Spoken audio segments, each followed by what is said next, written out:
वज़ीर-ए-आज़म शहबाज शरीफ और army chief क्या कहते हैं, अल्लाह जोड़ियाँ सलामत रहें। ये जिधर जा रहे हैं ना, दोनों इकट्ठे ही जा रहे हैं। ये सऊदीया क्या लेने गए हैं? सऊदीया वाले जो है ना, उनको अंदर से गुस्सा था। पाकिस्तान जो है ना, इसने ठीक नहीं किया, तो इंडिया ने किया और हमने जो उसका मुंह तोड़ जवाब दिया और इंडिया का जवाल का आगाज उधर से शुरू हो गया। तब से उन्होंने पूरी दुनिया छितर खांदियाँ बाहर नहीं आ रही। यूनाइटेड नेशन सिक्योरिटी काउंसिल में जो हुआ है उसके बाद इंडिया में मातम जारी है और पाकिस्तान इस टाइम चेयरमैन है। जनाब गेमा बदल गई हैं, केड़ा जड़ा यानी कि शिमला मुआहदा वो तो खत्म हो गया उठा। अगर ये मुआहदा खत्म हो गया तो इसका मतलब है कि पाकिस्तान और इंडिया के दरमियान लाइन ऑफ कंट्रोल है वो भी खत्म हो गई है। सना यूसुफ टिकटॉकर के हवाले से ये जो लड़का है काफी देर से उसको परसू कर रहा था। अस्सलाम वालेकुम नाजरीन, उम्मीद है कि आप लोग खैरियत से होंगे। आप इधर ईद की तैयारियां कर रहे हैं और दूसरी पार्टियां जो है ना वो उधर सऊदी अरब पहुंच गई हैं ईद करने।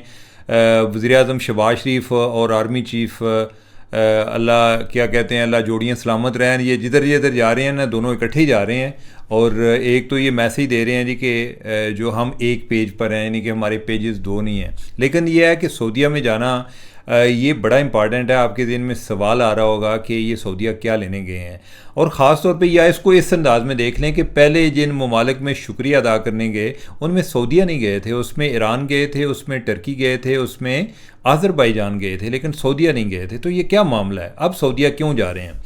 क्या उधर ईद मनाने जा रहे हैं और इन्होंने करनी है दो ईदां? ये सिर्फ जो है ना, इनको ओहदे अच्छे नहीं मिले हुए, इनकी ईदें भी दो हैं। एक ईद उन्होंने उधर करनी है और एक फिर इधर आकर करनी है। लेकिन यह है कि सवाल फिर भी उधर है, ईदें जितनी भी करें सवाल फिर भी उधर है कि ये गए क्यों हैं। तो नाजरीन, आपके नॉलेज में होगा कि जब ये पहलगाम वाला वाक़या हुआ तो उस टाइम मोदी सऊदी अरब गया हुआ था और उसको अपना विज़िट कट शाट करके वो वापस इंडिया पहुंच गया। उसके बाद ये हुआ कि उन्होंने जब पाकिस्तान में मिसाइल भी फेंके और पाकिस्तान ने कहा जी कि हुण साडी बारी ये जवाब देने दी, हुण तुसां जो करना सी तुसां कर लिया। तो हुआ ये कि जो सऊदी वज़ीर ख़ारजा है वो काफ़ी मुतहर्रक हो गए। वो पहले इंडिया गए, फिर वो पाकिस्तान आए। उस दौरान ये भी बातें चली जी कि वो पाकिस्तान को काफ़ी प्रेशराइज़ कर रहे हैं कि आप लोग जवाब ना दें। उस टाइम ईरान वाले जो हैं वो भी दोनों ममालिक का उन्होंने विज़िट किया, इंडिया गए, पाकिस्तान गए। लेकिन सऊदीया के हवाले से ये बातें आईं कि कुछ सऊदीया वाले जो है ना वो पाकिस्तान से भी नाराज़ हैं और पाकिस्तान को वो दबाव भी डाल रहे हैं कि आप जो है बस भी कर दो, की मसला है ਤੁਹਾਡਾ। तो ये हुआ क्या? तो नाजरीन, इस हवाले से जो कुछ ख़बरें आ रही हैं वो ये है कि सऊदीया जो है वो इस हवाले से परेशान भी था। शायद वो डिफेंसिव भी होगा। डिफेंसिव इस लिहाज से कि पहलगाम का वाक़या हुआ है और जो उधर दहशतगर्दी का हमला हो गया, इंडिया में हमला हो गया। अब डिफेंसिव क्या या गुस्से की बात कि चूँकि इल्ज़ाम जो है वो पाकिस्तान पर आ रहा है, इंडिया पहले भी इल्ज़ाम लगाता है और इंडिया ने इस मौके को भरपूर अंदाज में इस्तेमाल किया होगा कि भाई देख लो जड़े ने पाकिस्तान वाले ये जो है ना आतंकवाद को इधर भेज देते हैं, इनका क्या मसला है, आपके कैसे दोस्त हैं, इन्होंने हमारे ताल्लुकात ख़राब करने की कोशिश की है, मैं आपको मिलने आया था, इन्होंने पीछे दहशतगर्दी करवा दी है, ये इन्होंने सऊदीया और इंडिया के ताल्लुकात ख़राब करने की कोशिश की है। और ऐन मुमकिन है कि सऊदीया वाले जो हैं वो उनकी बातों में आ भी गए होंगे और नेचुरल है, यानी कि जो जिसका आप मौक़िफ़ सुनेंगे तो आपको वही ठीक लगता है। फिर जब वो पाकिस्तान आए तो पाकिस्तान ने भी अपना उनको मौक़िफ़ सुनाया होगा कि भाई हम तो इनको कितना कह रहे हैं कि आप इस पर कोई इंक्वायरी करा लें, कोई सालिस रख लो, आप सालिस बन जाओ, सऊदीया वाले सालिस बन जाओ। लेकिन यह है कि सऊदीया वाले जो है ना उनको कोई अंदर से गुस्सा था कि जैसे कि पाकिस्तान जो है ना इसने ठीक नहीं किया, या ये है कि चलें जो भी हो गया और हम जो है यानी कि हम इनके लिए इतने अहम हैं, यानी कि इनको तेल पानी भी देने हैं, यानी कि कोई इन्होंने रियाल भी चाहिए, उनको डॉलर चाहिए हो, इन्होंने को अपने स्टेट बैंक में अपने फॉरेन करेंसी रिज़र्व जो है उनका बैलेंस मेंटेन करना हो तो फिर भी हमसे पैसे ले रहे होते हैं, तो ये हमारी बात ही नहीं मानते। तो मेरे ख्याल है कि उस लिहाज से उनको वो नाराज़ भी थे कि पाकिस्तान ने कहा कि हमने जवाब देने ही देना है, इंडिया को जवाब देने ही देना है। और फिर क्या हुआ, अल्लाह ताला ने पाकिस्तान को बड़ी इज़्ज़त दी जो इंडिया ने किया और हमने जो उसका मुंह तोड़ जवाब दिया। और बल्कि वो ये है कि इंडिया का एक नुक्ता ज़वाल बन गया, यानी कि ज़वाल का आगाज़ उधर से शुरू हो गया। तब से उन्होंने पूरी दुनिया छितर खांदियाँ बाहर नहीं आ रही और हर जगह पर वो वजातें दे रहे हैं। और आपको पता है कि कामयाबी, वो कहते हैं ना कि सक्सेस हैज़ मैनी फादर्स। तो इस टाइम जो है इनके पाकिस्तान के जो है ना पैटर्न्स जो हैं वो या पैट्रोनाइज करने वाले या दोस्त जो हैं वो भी, जो पहले भी थे वो थे, और जो कोई थोड़े बहुत नाराज़ थे वो भी, उन्होंने कहा कि नहीं यार मुल्क चंगा है, बंदे चंगे ने, कोई माड़े नहीं, खर्च पट्टा काट के ठीक है लोग ने, तो इनके साथ ताल्लुक़ जो है रखने चाहिए। तो कोई इतलात ऐसी हैं कि जो यानी कि हम जो है ये जो विज़िट है ये सऊदीया की ख्वाहिश पे हो रहा है, और शायद उसमें ये होगा कि कोई आपस में कोई अगर कोई इस तरह की कोई गलत फहमियाँ पैदा हुई हैं, कोई किसी किस्म की कोई रंजिश है, कोई फासला आया, तो वो जल्दी ख़त्म कर लिया जाए। और बाय द वे वैसे जो सऊदीया की फ़ॉरेन पॉलिसी है उसमें पाकिस्तान का स्टेटस जो है ब्रदर का है, यानी कि उन्होंने जो उस दौरान भी सऊदी वजारत ख़ारजा की तरफ से जो रिस्ट्रेन शो करने का भी आया था, तो उसमें उन्होंने इंडिया को एज अ फ्रेंड बोला हुआ था और पाकिस्तान को उन्होंने ब्रदर बोला हुआ था। ये एक बड़ी लॉन्ग स्टैंडिंग पॉलिसी है। अच्छा नाज़रीन, एट द सेम टाइम कि जो ईरान है, ईरान से जो है यानी कि आप देख लेंगे जो प्राइम मिनिस्टर है उसका विज़िट जो है, जो शुक्रिया वाला एक थैंक्स गिविंग विज़िट पे गए थे, तो उसका आगाज़ जो है वो ईरान से हुआ। और ईरान जो है यानी कि हम आम तौर पे हमें ज़्यादा ईरान के हवाले से परेशानी होती है, लेकिन लगता है ऐसे है कि जैसे ईरान ने इस दफ़ा कोई पाकिस्तान के हवाले से कोई काफ़ी ये खुश नज़र आ रहे हैं ईरान पर। क्या अंदर की क्या बात है इसका नहीं आइडिया, लेकिन इस विज़िट के दो वजूहात हैं। एक तो ये थी कि जो ओवरऑल ईरान जो है वो तालिबान और इंडिया को करीब लाने में भी रोल प्ले कर रहा था, तो पाकिस्तान की ये ख्वाहिश होगी कि हम इनको किसी तरह कोई चेकमेट दें और हम जो है जाके ईरान वालों से शुक्रिया अदा करें कि आपने भी दरमियान में सुलह कराने की कोशिश की है। वो अलग बात कि इंडिया जो है वो अगला कार वेख के आया, यानी कि उनको आराम नहीं आया उसके बगैर, तो वो तो एक तो वो हुआ। लेकिन जो उसके साथ एक और दूसरी बात आ रही है वो ये है कि पाकिस्तान जो है यानी कि ईरान ने पाकिस्तान को हर मुमकिन तरीके से मदद की भी ऑफ़र की, और ओवरऑल वो लोग जो कि इनसे ईरान के हवाले से आमतौर पे शुकूक व शुबहात का इजहार कर रहे होते हैं, वो इस दफ़ा ईरान से काफ़ी खुश नज़र आ रहे थे। तो जो ओवरऑल ये कॉन्फ्लिक्ट हुआ है ये पाकिस्तान को रास आ गया, और ये कोई ऐसा वैसा रास है, अब तो ऐसे लगता है कि जैसे पूरी दुनिया कंस्पायर कर रही है, साजिशें कर रही है पाकिस्तान की फेवर में। अब आप देख लें कि हमें फ़तह समेटते हुए हमें बारी नहीं आ रही, और हर जगह पे लोग हमारे बारे में ये तासर कायम कर रहे हैं कि शायद हम बहुत इंटेलिजेंट हैं। मुझे वैसे बाय द वे पाकिस्तान की जो कामयाबी है उस पर भी यकीन नहीं आ रहा, और इंडिया वाले जितने नालायक साबित हुए मुझे उन पर भी यकीन नहीं आ रहा, क्योंकि हम काफ़ी देर से उनको समझते थे कि ये बड़े अक्लमंद लोग हैं। अब क्या हुआ है, यूनाइटेड नेशन सिक्योरिटी काउंसिल में जो हुआ है उसके बाद इंडिया में मातम जारी है, और वो मातम जो हुआ है वो इतना रेलेवेंट है मौजूदा सूरत हाल से, वो मैं आपको बता देता हूँ कि ये मैं एक इंडियन है यानी कि उनका मैं एक पढ़ के सुना देता हूँ। इसमें इंफॉर्मेशन भी है और उसमें जो एक अपनी हालत ज़ार पे वो रोना रो रहे हैं वो भी है, यानी कि बेसिकली ये बंदा जो है ये मोदी का बड़ा मुखालिफ भी है। उसने कहा कि Pakistan will chair the UN Security Council's Taliban sanction committee.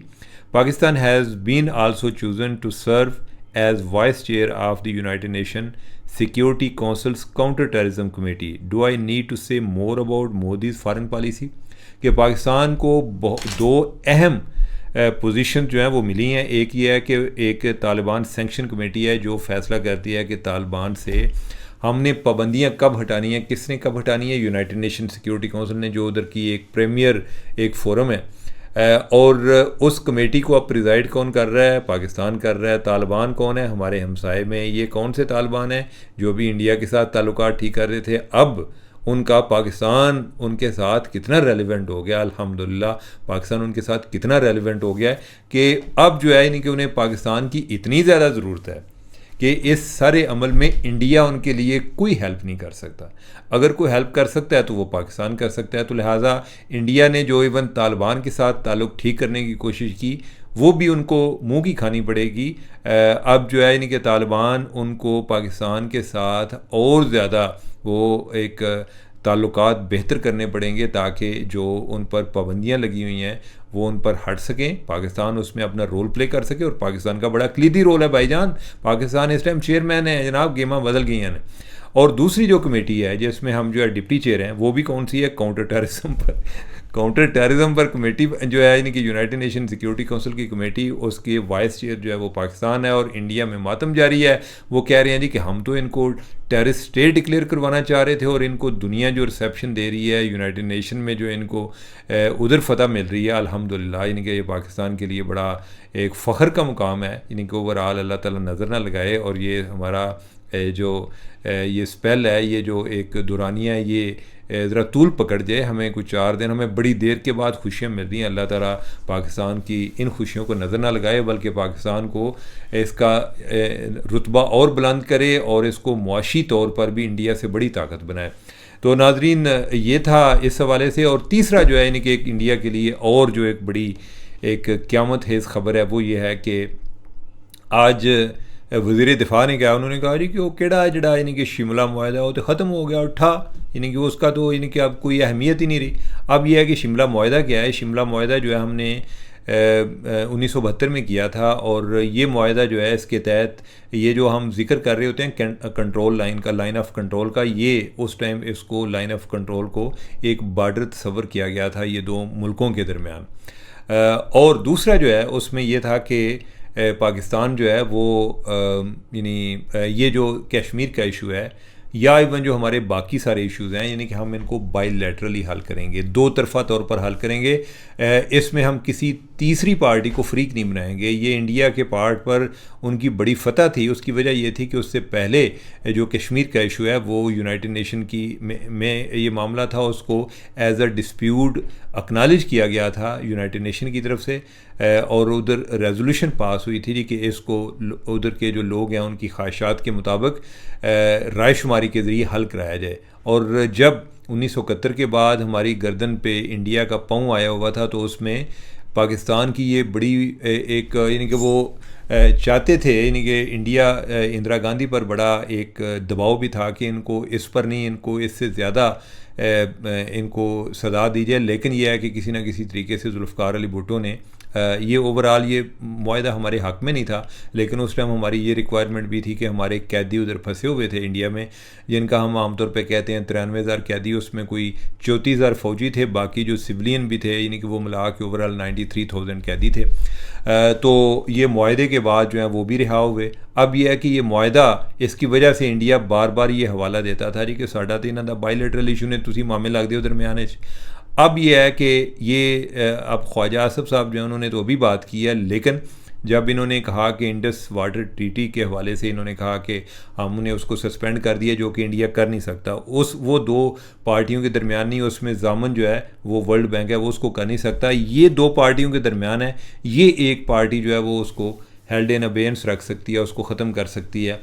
और अब जो है इन केस पे एक बड़ी बहस शुरू हो गई है कि ये है या नहीं है। ये अब यह है कि अगर ये मुआहदा ख़त्म हो गया तो इसका मतलब है कि पाकिस्तान और इंडिया के दरमियान जो लाइन ऑफ कंट्रोल है वो भी ख़त्म हो गई है। बेसिकली अब इसका स्टेटस ये होगा जी कि ये दो मुल्कों के दरमियान ये सीज़ फायर इस जगह पर हुई है, ये जो दरमियान में लकीर है वो नहीं है, यानी कि वो एग्जिस्ट नहीं करती, इसका ये मतलब है।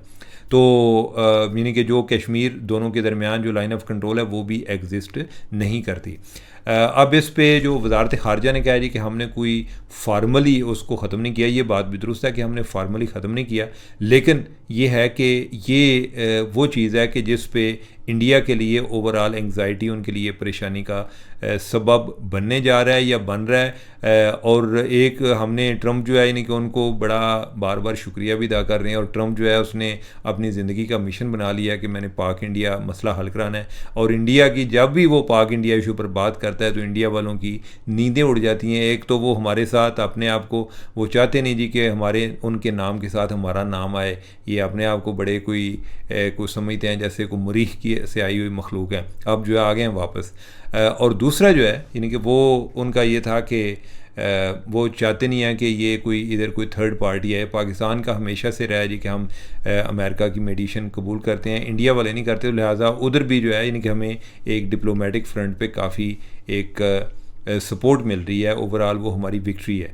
तो नाजरीन, अब हम एक अपने आखिरी टॉपिक की तरफ आते हैं। सना यूसुफ टिकटॉकर के हवाले से हमने उस दिन भी बात की थी। आज मेरी कुछ पुलिस के ऐसे लोग कि जिनसे जो कि सारे अमल में बड़ा क्लोजली इन्वॉल्व रहे हैं, उनसे मैंने बात की और मालूमात हासिल की तो ये पता ये चला कि ये जो लड़का है जो उमर उर्फ काका जड़ांवाला से जिसका तल्लक है, ये काफ़ी देर से उसको परसू कर रहा था, तकरीबन 1 साल से उससे राब्ते में था। अब राब्ते में कैसे था कि सना जो है वो एक टिकटॉक स्टार भी बनी हुई थी और शायद उससे पहले कहीं किसी और फेसबुक पे होगी, आई डोंट नो कि उसने उसको पहले किधर देखा है, टिकटॉक पे देखा है या किधर देखा है, लेकिन जो है इनके वो उसको कोई मैसेजेस वगैरह करता था। इसकी तरफ से कोई उसको को ख़ास ऐसा रिस्पांस नहीं था जैसे, लेकिन आउट ऑफ कर्टसी है कि जैसे कोई बंदा कह दे thank you, so nice of you, कोई इस तरह के जो मैसेजेस होते हैं ना, यानी कि उसमें कोई इसकी तरफ से कोई यानी कि कोई ख़ास उसको इनकरेजिंग रिप्लाई नहीं था। लेकिन क्या उसने ये thank you, so nice of you, इस तरह के जो मैसेजेस हैं उनको ज़्यादा सीरियस ले गया या अपनी मर्ज़ी का उसने मतलब निकाला, आई डोंट नो। लेकिन जो इतलात मिल रही हैं, जो उसने पुलिस को भी बताया, यानी कि पिछले वो कोई 1.5-2 माह से वो काफ़ी जो है ना उसकी मोहब्बत में मुब्तला हो चुका था और ये बार बार इसरार कर रहा था कि भाई मैंने आ जाना है, मैंने तुम्हें मिलना है। वो इसको मना कर रही थी कि आप ना आएँ। आई डोंट नो कि इसने कैसे उसका कोई ये जो एड्रेस है वो ट्रेस किया है, इसका मुझे एग्जैक्ट नहीं आइडिया, लेकिन ये है कि वो पहले जो प्लान कर रहा था जी कि मैंने उसकी सालगिरह पर आना है, फिर जो है यानी कि फ़ाइनली जब आया है और उनके घर घुस गया, कोई एक और उसका दोस्त था, उसने आगे गाड़ी का अरेंज किया हुआ था। मेरे अहले दोस्त को भी नहीं आइडिया था कि ये किस मिशन पर है। एक और दोस्त था जिसने उसने पिस्टल लिया हुआ था, अब उस दोस्त को भी एग्जैक्ट नहीं आइडिया था। मैं ये आपको तफसीलात इसलिए बता रहा हूँ, अल्लाह ना करे कि आपकी ज़िंदगी में भी ऐसे वाक़यात हो जाते हैं कि बाज़ औक़ात आपके करीबी जानने वाले जो हैं कोई आपसे गाड़ी ले लेते हैं, कभी आपसे कोई आपके पास कोई वेपन है वो ले लेते हैं, तो आपको ये आइडिया होना चाहिए, यू शुड बी विजिलेंट। तो उसने, अब मैं ये बात इसलिए भी कर रहा हूँ कि वो लड़का जो है जिसने पिस्टल दिया हुआ था वो भी इनके पास है, पुलिस के पास ही है, तो वो भी सफ़र कर रहा है, उसको हालांकि कुछ आइडिया नहीं है कि what he was up to. और इसी तरह जो दूसरा जो दरमियान में गाड़ी इस्तेमाल हुई है वो भी दरमियान में उनकी भी इन्वेस्टिगेशन हो रही है। इनके जो बाकी इसके जो दोस्त हैं उनको भी पूछा है, तो जो पता चला है ओवरऑल ये है कि वो काफ़ी अग्रेसिव किस्म का था। अग्रेसिव तो खैर वो इतना था कि जिस दिन इसको अदालत में भी पेश किया तो मीडिया वाले इसको बारहा पूछ रहे थे, तो वो ये कह रहा था जी कि हाँ इसने मुझे रिजेक्ट किया तो मैंने इसलिए इसको कत्ल किया, तो वो ये भी बात उधर भी कर रहा था। बाकी जो है इसको इन्होंने पकड़ा कैसे है ये इंटरेस्टिंग है। आमतौर पे जो क्रिमिनल लोग होते हैं वो कोई ऐसा बाज़ औक़ात फ़ोन भी नहीं इस्तेमाल करते, इसके केस में ऐसा नहीं था, लेकिन आमतौर पे क्रिमिनल लोग फ़ोन इस्तेमाल नहीं करते, तो लिहाजा पुलिस जो है वो अपने आप को उस अंदाज से तैयार कर रही होती है। तो वो जो है इनके पास एक सिस्टम होता है जिसको कहते हैं कि बैक ट्रैकिंग, फॉरवर्ड ट्रैकिंग, उससे जो यानी कि इनके पास जो रिकॉर्डिंग होती है उसको आगे पीछे करके भी देखते हैं। एक तो इनके पास सेफ सिटी कैमरा होते हैं और उसके अलावा रस्ते में जो मुख्तलिफ बिल्डिंग्स पे या जो भी नहीं जिन्होंने कैमरे लगाए होते हैं वो इनकी ऐप में वो भी होते हैं, यानी कि वो रिकॉर्ड का हिस्सा होते हैं कि फ़लाँ जगह पे ये कैमरा लगा हुआ है। इन्होंने उनको अपने साथ कनेक्ट किया होता है कि अगर किसी जगह पे वारदात होगी तो वो जब उधर से घर से निकला है तो इनिशियली उधर से वो नज़र आया, फिर इन्होंने जब जाके उधर उतरा है आगे